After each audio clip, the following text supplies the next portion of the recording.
दोस्तों नमस्कार। Colonel Ajay CO Ajay astro money group first global astro finance digital channel से आपसे मुखातिब होता हूं। आज है 14 नवंबर सन 2024 शनिवार। दोस्तों आज के एपिसोड में हम चर्चा करेंगे मटर के आयात के बारे में। गौरतलब है कि कनाडा से मटर के आयात के बारे और दालों के आयात के ऊपर हमने कुछ महीने पहले अग्रिम विश्लेषण देने का प्रयास किया था।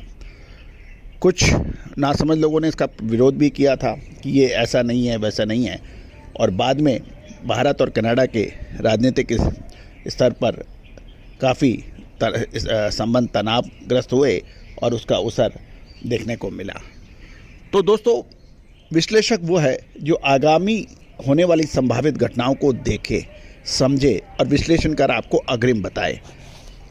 सूचनाएं बाजार में आने के बाद आप तक पहुंचाए वो एक न्यूज़ होती है, लेकिन विश्लेषण अग्रिम होता है तो ही वो फ़ायदेमंद होता है, अन्यथा नहीं होता है। और दोस्तों विश्लेषण में अजय एस्ट्रो मनी गुरु जो आपका चैनल है वो हमेशा आगे रहा है, चाहे वो चना हो, मटर हो, तुअर हो, उड़द हो, काबली चना हो।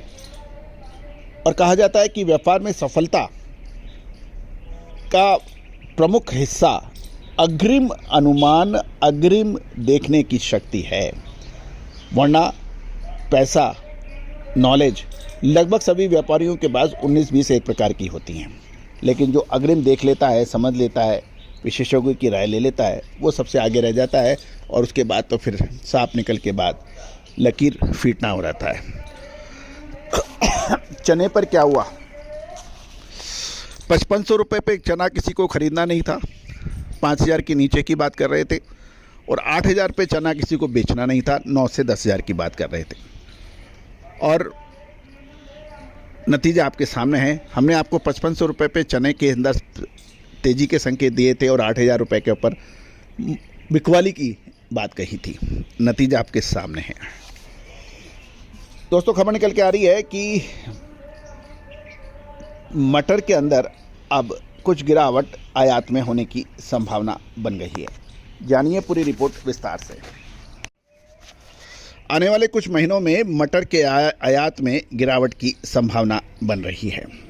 उसका प्रमुख कारण ये भी है कि चने की फसल अब जल्दी बाज़ारों में होगी। साथ साथ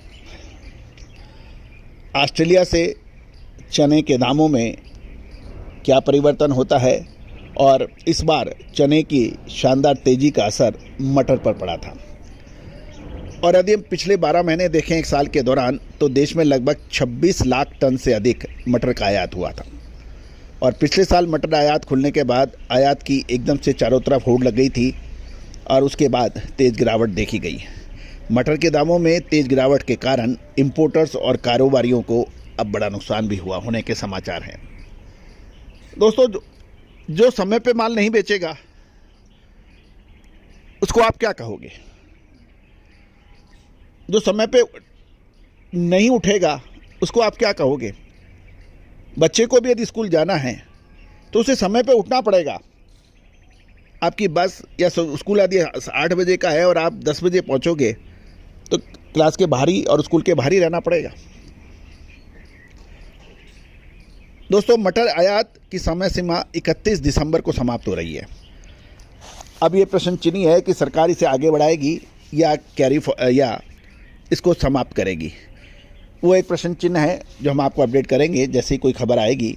कनाडा मटर मुद्रा पोर्ट का भाव देखें तो आयात 3550 से 3600 रुपये, और मुद्रा पोर्ट पे करीबन मटर के दाम 3400 से 3425 रुपये बिकने के समाचार मिल रहे हैं। आयात की पूछ परख अभी कोई सकारात्मक नहीं है, और फरवरी में घरेलू मटर की फसल भी आ जाएगी, जिससे अवेलेबिलिटी बढ़ जाएगी। पहले जो लोग मटर के आयात खोलने की सिफारिश कर रहे थे, आगे बढ़ाने की बातें कर रहे थे, अब वही मटर आयात बंद करने की कुछ वकालत कर रहे हैं, विरोध कर रहे हैं। गौरतलब है कि मटर के दामों में तेज़ी और आयात चने के दामों में तेज़ी की वजह से थी। दोस्तों जिन्होंने ऊपरी भावों पर मटर बेच ली थी, चना बेच लिया था, आज वो सुख की चैन की बंसी बजा रहे हैं। और जिनके पास चना और मटर अभी भी बड़ी तादाद में हैं, 8,500 रुपये, 9,000 रुपये की बातें कर रहे हैं। आपका क्या कहना है दोस्तों? आगे क्या निचले स्तर से चना और मटर में बाउंस बैक आ रहा है या फिर और गिरावट होगी? विशेष रिसर्च रिपोर्ट के लिए संपर्क करें। दलहन में चना, उड़द, मूंग, मसूर, तुअर, काबुली चना, तेल तिलहन में सोयाबीन, सरसों, मूंगफली, तिल, इन सभी पर विशेष रिपोर्ट उपलब्ध हैं। साथ साथ कच्चा कपास, खली, मसाले, इन सभी पर अपडेट, विश्लेषण, अग्रिम विश्लेषण उपलब्ध हैं। दोस्तों, ये सभी जानकारियाँ महज अनुसंधान और रिसर्च के लिए दी जा रही है। कोई भी व्यापारिक निर्णय लेने से पहले आप स्वयं का विवेक और अपने सलाहकार से भी राय कर सकते हैं। ये चैनल किसी भी प्रकार की लाभ हानि की जिम्मेदारी नहीं लेता है। All the very best, good luck, happy trading.